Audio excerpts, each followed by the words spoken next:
Guys, what's up? This is Blaze the Movie Fan, and welcome to the Halloween-themed Video Thoughts episode of 2019. I'm doing 2 of them as a matter of fact. Anyway, last year for Halloween, Cinematic Venom made a review of The Birds. Now, how good is that video? Well, only one way to find out. So, without further ado, let's dive in. All Hallows Eve, that time of year. All creatures from beneath are unleashed to the world. It's time to return to where we all started. Another year, but the scares continue. Another month, but the fear proceeds to rise. This is the Venom month of horrors 2, the quest for Shet. Now I know that you usually have a style that matches with the movie. But the thing is, The Birds is a movie in color. So why would the intro be in black and white? Now I understand that you're trying to make this more scary, but it's not more scary to me. Personally, I think it would be scarier in color because you can actually see the fucking blood that way. Hello and welcome to the 2nd annual Venom month of horrors. Another year and it doesn't get any less scary. Now this introduction, on the other hand, is very fucking scary. Much better than the actual intro, so I will give you credit for that. Although, how the hell do you make birds scary? I mean, it makes a lot of sense if you think about it. There are many birds in the real world that fucking attack others. I had to deal with that myself when I was a kid. I was very scared of arc returns that I had to deal with back then. And for those of you who are wondering, those are types of birds that exist in Iceland. Anyway, I was very fucking afraid of them, since they did attack. But now, as an adult, I'm not afraid of them anymore. But it still proves that birds that attack exist in the real world. And not to mention it's common for birds to shit on cars and stuff like that. The Birds, directed by thriller and horror icon Alfred Hitchcock, follows Melanie Daniels, played by Tippi Hedren, who is stalked by Mitch Brenner, played by Rod Taylor. She then returns the favour by completely stalking him in return back to his home to meet his little sister Kathy, played by Veronica Cartwright, and his mum, played by Jessica Tandy. There is something that I want to point out. It has nothing to do with your points, but it's related to presentation. That blood pattern that you have throughout the video is honestly fucking awesome. It really does get me into the Halloween spirit. And it also looks pretty scary. Nice! Well, a bunch of birds start attacking the small town for no reason whatsoever. No, seriously, it's for no reason whatsoever. That's exactly what makes this movie so fucking scary. I think it's a good thing that the birds attack for no reason. Because if they had a reason to do it, the movie would be less scary. Weirdly, this is almost a true story. On August the 18th, 1961, in Capitola, California, many locals awoken to find some birds, or more specifically sooty shearwaters, slamming into rooftops, and their streets were even covered with dead birds. It was ruled down to shellfish poisoning, but Hitchcock saw his opportunity to use this to research for his next film. You know, the fact that this movie is based on something that really happened makes it even scarier. He then hired Evan Hunter to adapt the novel of the same name by Daphne du Maurier. So he gave someone the opportunity to make something of a different media. I have to say, that is beyond fucking awesome. The two had worked together previously, and Hunter had proven to Alfred that he had a knack for writing suspense well. He had previously contacted Joseph Stefano, who wrote Psycho, but he turned it down, not finding the story particularly interesting. But you're the writer, so you'd make it interesting.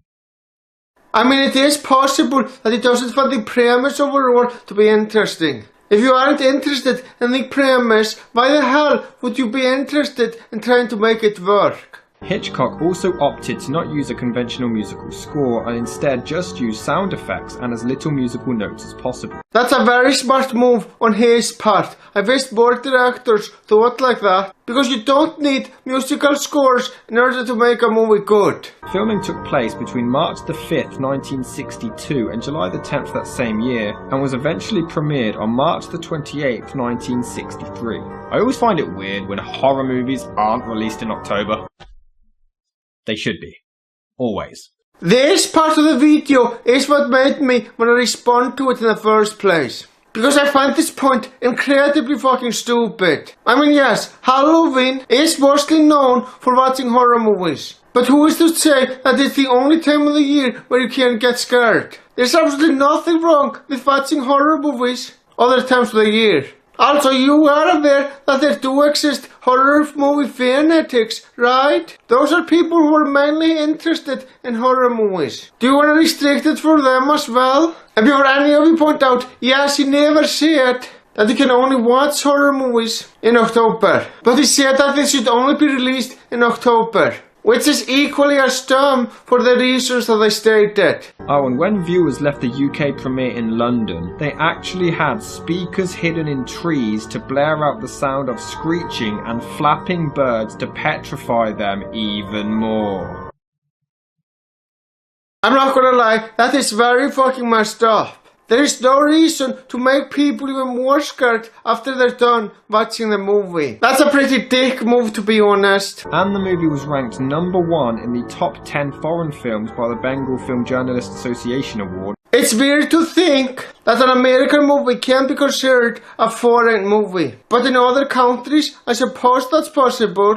Bravo ranked it as the 96th scariest movie moment for this scene. I mean, I'm not gonna knock him for thinking that. It's of course his opinion and he is entitled to it. But I disagree. There are far scarier scenes in the movie, such as when the birds attack more fucking brutally. Even legend Akira Kurosawa called it Hitchcock's best film, wondering how he shot most of it, and said it was so scary it made him feel dread any time he even saw a few birds massed together. Baby. I mean, there's nothing wrong with taking movies seriously. If you're a passionate movie fan, there's nothing wrong with it at all. But this is taking movies seriously to a massive degree. I'm seriously, how the hell could this guy not have the difference between fiction and reality? That is so mind-boggling. She tracks his license plate number to find out his name and address, goes to his home to find out that he's gone away. She then drives 2 hours to his mum's place, and instead of "Hi, I found you," she goes one extra and decides to go out of her way to hire a boat to sneak up behind his house. She then breaks in to deliver some birds before sneaking out and watching from the boat, and he still finds all of this really sweet. This isn't normal! Has anyone genuinely started a relationship like this? Because if you have, what the hell is wrong with you? Okay, I will agree with you. The first thing that you brought up is stalking. However, I don't agree that the rest of your examples are stalking. That person she visits. If it's a total stranger, then yes, I would agree it is stalking. However, she fucking knows that person. So it's totally fine to go in there to leave the birds. She wanted those birds to be a surprise, and there is nothing wrong with that. As for why she was using that boat, well, it's so the person living there didn't see her coming. It was clearly explained in the movie. I don't know how he could have missed that. As for looking back in the boat, well, obviously she was curious about the reactions. So I disagree. I don't find her creepy at all. And to make it even creepier, she lies. She claims she knows the teacher and came to visit Annie. She even claims she's staying with her before even asking her.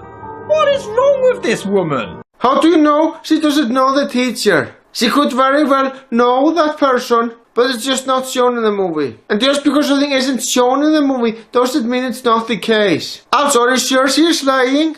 It seems like she is telling the truth to me. But why does everyone make absolutely everything sound so creepy and cryptic? Oh, I just picked up some things for the night at the general store. You see, I hadn't planned on staying very long. Yes, I know. Did something unexpected come up? Yes. I'm going to the shop. I might buy some biscuits. Maybe I'll even pick up some milk. Now it might have to do with the fact that this is a horror movie. Now of course this doesn't justify it, but it is a reason. These are likable people. In a horror movie. That's odd. As much as I hate to admit it, you're right. Most horror movies suck. As the birds attack, it does look scary at some points, but come on, it looks hilarious when one of them is actually holding down a child. Wow, I didn't notice that before. Nice observation. It also feels really weird without music. Some parts of the film work without it, but here it just feels like it's needed. Just minutes later, they attack down the chimney, and it looks awesome and everything, but again, it should have a score in my mind. Personally, I think this scene is better without music, since it feels more realistic. Why this random shot of a girl's skirt? I mean, do you expect her to be tripped up or something, but... No, just a random shot of a girl's skirt for no reason. I honestly don't know what you're even complaining about here.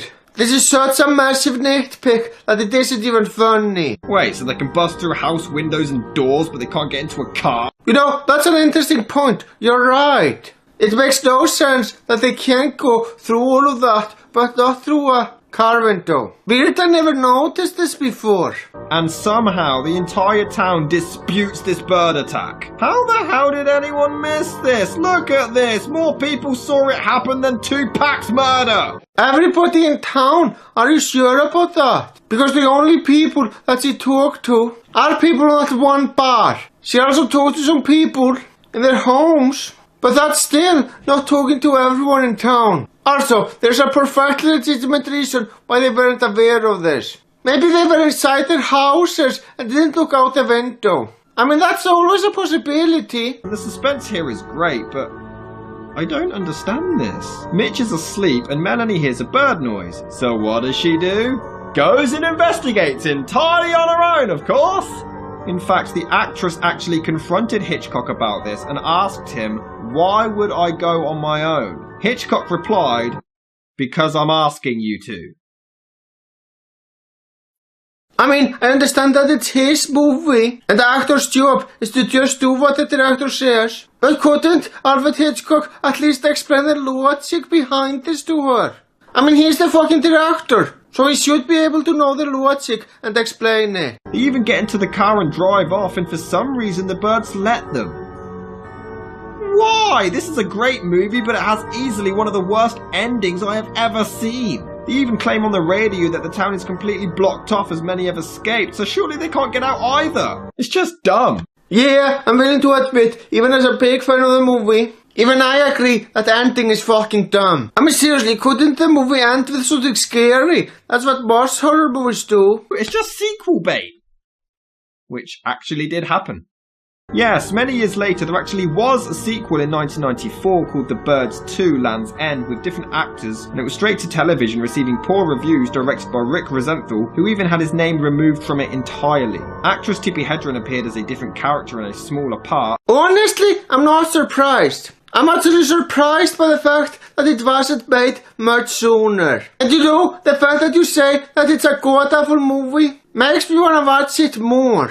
I really want to figure out just how fucking bad the movie could be. And maybe I will one day. Who the hell knows? And in 2007, sadly, a remake was confirmed with Naomi Watts named as the star, directed by Martin Campbell. Why would you remake it? Why would you do that? Why? I mean, can't we find new stories and new things to do? No. Bizarre concept. Because he had a bad track record with remakes. It wouldn't surprise me at all if it turns out terrible. And to be honest, I'm surprised by the fact that the remake hasn't been made yet.